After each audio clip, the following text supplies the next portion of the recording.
Well, before we talk about Montana weather, we're still tracking the tropics here. Hurricane Dorian made landfall today as a Category 3,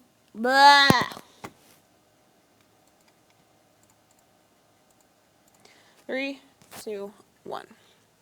Before we get to Montana weather, it's tracking the tropics out here. Hurricane Dorian, still seeing that as a catastrophic Category 5. It made landfall in the Bahamas earlier on Sunday afternoon.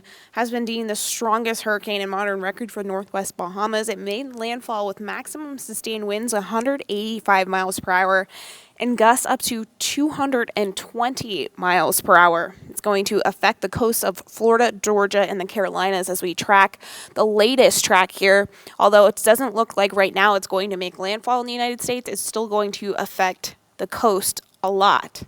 Now, looking back here in Montana, current temperatures in the 70s and 80s with tracking some shower activity in some areas along north central and northeast Montana.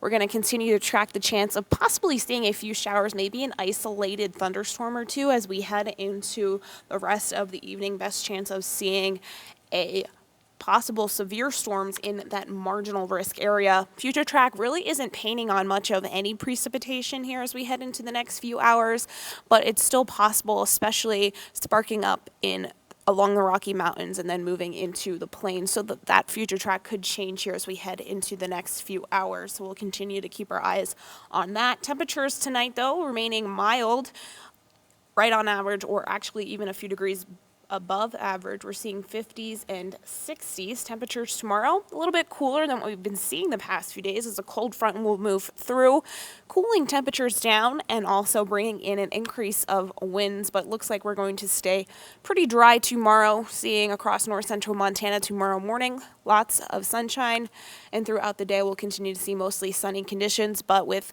that cold front moving through, bringing in an increase of wind gusts, we are going to see the increase of fire danger as humidities are forecasted to be around 20%, possibly even dipping lower than that. Temperatures will be in the 80s, and we're also going to see those wind gusts along the plains between 20 and 30 miles per hour along the Rocky Mountain front. We could see gusts up to 50 miles per hour, so we'll keep our eye on that over the next few days. Now, temperature-wise here over the next week, we're staying in the 80s, but then we're going to cool down as we head into the end of the work week, and we're going to see cooler temperatures and an unsettled weather pattern move in as we head into next weekend. Now, stay tuned. All updates will be tonight, 5:30 and 10 on KRTV and KXLH.